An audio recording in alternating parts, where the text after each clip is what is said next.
ಈ ಕೊಲೆ ಪ್ರಕರಣ ಇದೆಯಲ್ಲ, ಇದು ಯಾವ ಸಿನಿಮಾ ಸ್ಟೋರಿಗೂ ಕೂಡ ಕಮ್ಮಿ ಇಲ್ಲ. ಹೌದು, ಪುಣೆಯ ಉದ್ಯಮಿ ಕೇತನ್ ಅಗರ್ವಾಲ್ ಅವರ ಹತ್ಯೆ ಪ್ರಕರಣಕ್ಕೆ ಸಂಬಂಧಪಟ್ಟಂತೆ ಸಿಕ್ಕಿರುವ ಟ್ವಿಸ್ಟ್ ಇದೀಗ ಇಡೀ ದೇಶವನ್ನೇ ಬೆಚ್ಚಿ ಬೀಳಿಸಿದೆ.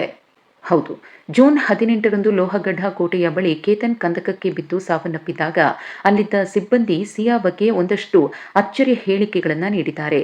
ಈ ಸಿಯಾ ಯಾರಂತ ಗೊತ್ತಲ್ವಾ? ಈ ಸಿಯಾ ಬೇರಾರೂ ಅಲ್ಲ, ಕೇತನ್ ಅಗರ್ವಾಲ್ ಅವರ ಕೈ ಹಿಡಿಬೇಕಾದಂತಹ ಭಾವಿ ಪತ್ನಿ.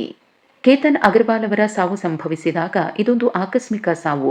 ಕಾಲು ಜಾರಿ ಕಂದಕಕ್ಕೆ ಬಿದ್ದು ಕೇತನ್ ಅಗರ್ವಾಲ್ ಸಾವನ್ನಪ್ಪಿದ್ದಾರೆ ಅಂತಾನೆ ಎಲ್ಲರೂ ಅಂದುಕೊಂಡಿದ್ರು. ಆದ್ರೆ ನಂತರದಲ್ಲಿ ಸಿಕ್ಕಿದ್ದೆ ನೋಡಿ ಟ್ವಿಸ್ಟ್. ಇದು ಆಕಸ್ಮಿಕ ಅಲ್ಲ, ಇದೊಂದು ಕೊಲೆ ಅನ್ನೋ ಗಂಭೀರ ಆರೋಪಗಳು ಕೇಳಿ ಬಂದವು. ಇದು ಪಕ್ಕಾ ಪ್ಲಾನ್ ಮಾಡಿರುವಂತಹ ಕೊಲೆ ಅನ್ನೋದು ತನಿಖೆಯಿಂದ ಗೊತ್ತಾಗ್ತಾ ಹೋಯಿತು.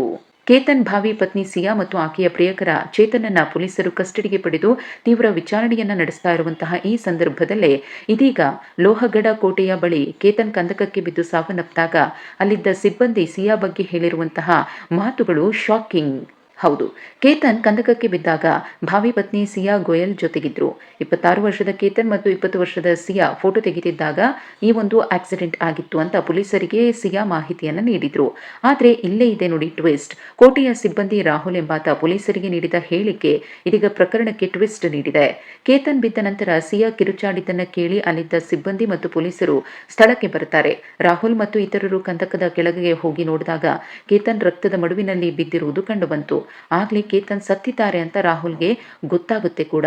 ಆದ್ರೆ ಈ ವಿಷಯವನ್ನ ಸಿಯಾಗೆ ಹೇಳಿದ್ರೆ ಆಕೆ ಆಘಾತಕ್ಕೊಳಗಾಗ್ತಾರೆ ಅಂತ ಹೇಳಿ ಭಯಗೊಂಡಂತಹ ರಾಹುಲ್ ಕೇತನ್ ಬದುಕಿದ್ದಾರೆ ಅಂತ ಹೇಳ್ತಾರೆ.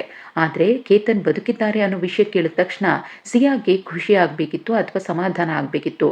ಅದರ ಬದಲು ಆಕೆ ಶಾಕ್ಗೆ ಒಳಗಾಗ್ತಾಳೆ. ಆಕೆಯ ವರ್ತನೆಯೇ ವಿಚಿತ್ರವಾಗಿತ್ತು ಅಂತ ರಾಹುಲ್ ಪೊಲೀಸರ ಮುಂದೆ ಬಾಯ್ಬಿಟ್ಟಿದ್ದಾರೆ. ಅಂದ್ರೆ ಸಿಯಾ ಮುಖದಲ್ಲಿ ಭಯ ಇತ್ತು, ಗಾಬರಿ ಇತ್ತು. ರಿಲೀಫ್ ಆಗುವ ಬದಲು ಆತಂಕವೇ ಹೆಚ್ಚಾಗಿ ಕಾಣಿಸ್ತಾ ಇತ್ತು. ಕಣ್ಣಲ್ಲಿ ಒಂದು ಹನಿ ನೀರು ಕೂಡ ಬಂದಿರಲಿಲ್ಲ ಅಂತ ಹೇಳಿ ರಾಹುಲ್ ಮಾಹಿತಿಯನ್ನು ನೀಡ್ತಾರೆ. ಈ ಮಾಹಿತಿಯನ್ನು ಪಡೆದಂತಹ ಪೊಲೀಸರಿಗೂ ಕೂಡ ಅನುಮಾನ ದಟ್ಟವಾಗ್ತಾ ಹೋಗುತ್ತೆ.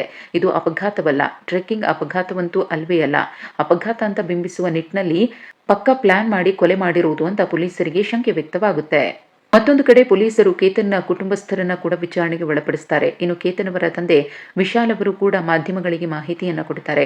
ಮಗ ಸತ್ತ ನಂತರ ಸಿಯಾಳ ಮುಖದಲ್ಲಿ ದುಃಖ ಇರಲಿಲ್ಲ. ಶವವನ್ನ ಮನೆಗೆ ತಂದಾಗ್ಲೂ ಕೂಡ ಆಕೆ ಶಾಂತವಾಗಿಯೇ ಇದ್ಲು ಅಂತ ಹೇಳಿದ್ದಾರೆ. ಇನ್ನು ಪೊಲೀಸರ ತನಿಖೆಯ ಪ್ರಕಾರ ಇದು ಒಂದೆರಡು ದಿನ ರೂಪಿಸಿರುವಂತಹ ಸಂಚಲ. ಹಲವು ತಿಂಗಳುಗಳಿಂದ ಕೇತನ್ರನ್ನ ಹತ್ಯೆ ಮಾಡಬೇಕು ಅಂತ ಹೇಳಿ ಪ್ಲಾನ್ ಮಾಡಿಕೊಂಡಿದ್ರು ಸಿಯಾ ಮತ್ತು ಆಕೆಯ ಪ್ರಿಯಕರ ಚೇತನ್.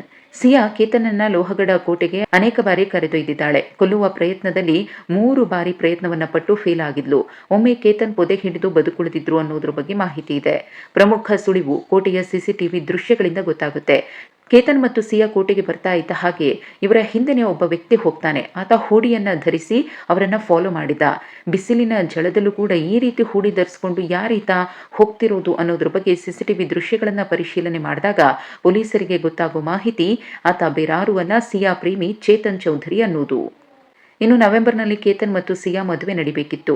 ಸಿಯಾ ಮದುವೆಯ ಬಗ್ಗೆ ಅಸಮಾಧಾನಗೊಂಡಿದ್ಲು ಅನ್ನೋದು ಪೊಲೀಸರಿಗೂ ಕೂಡ ಅನುಮಾನ ಕಾಡಿತ್ತು. ಇದೇ ಕಾರಣಕ್ಕೆ ಪ್ರೇಮಿ ಜೊತೆಗೆ ಸೇರ್ಕೊಂಡು ಕೇತನನ್ನ ಕೊಲ್ಲುವ ಸಂಚು ರೂಪಿಸಿದ್ದಾಳೆ ಎನ್ನಲಾಗ್ತಿದೆ. ಸದ್ಯ ಪೊಲೀಸರು ಸಿಯಾ ಮತ್ತು ಚೇತನ್ ಚೌಧರಿಯನ್ನ ಬಂಧಿಸಿದ್ದು ವಿಚಾರಣೆ ಮಾಡುತ್ತಿದ್ದು ಪುಣೆ ಗ್ರಾಮೀಣ ಪೊಲೀಸರು ತೀವ್ರ ತನಿಖೆಯನ್ನು ನಡೆಸುತ್ತಿದ್ದಾರೆ. ಇನ್ನು ಈ ಪ್ರಕರಣಕ್ಕೆ ಸಂಬಂಧಪಟ್ಟಂತೆ ಹಂತಕಿ ಸಿಯಾ ತಂದೆ ಕೂಡ ಮಾತನಾಡಿದ್ದು, ಸಿಯಾ ಈ ಕೃತ್ಯದಲ್ಲಿ ಭಾಗಿಯಾಗಿದ್ರೆ ಅವಳಿಗೆ ತಕ್ಕ ಶಿಕ್ಷೆ ಆಗಬೇಕು. ಯಾರೇ ಕೇತನನ್ನ ಹತ್ಯೆ ಮಾಡಿದ್ರು ಕೂಡ ಅವರಿಗೆ ಕಠಿಣ ಶಿಕ್ಷೆ ಆಗಬೇಕು ಅಂತ ಆಗ್ರಹಿಸಿದ್ದಾರೆ. ಅಷ್ಟು ಮಾತ್ರವಲ್ಲ, ಕೇತನ್ ತಮ್ಮ ಮನೆ ಮಗನಂತಿದ್ದ ಅಂತ ಹೇಳಿ ಕೇತನ್ ಸಾವಿನ ಬಗ್ಗೆ ನೋವನ್ನ ತೋಡ್ಕೊಂಡಿದ್ದಾರೆ. ಇನ್ನು ಪೊಲೀಸರ ತನಿಖೆಯ ನಂತರ ಈ ಪ್ರಕರಣಕ್ಕೆ ಸಂಬಂಧಪಟ್ಟಂತೆ ಇನ್ಯಾವ ಟ್ವಿಸ್ಟ್ ಮತ್ತು ಟರ್ನ್ಸ್ ಹೊರಬೀಳುತ್ತೆ ಅನ್ನೋದನ್ನ ಕಾದು ನೋಡಬೇಕಿದೆ.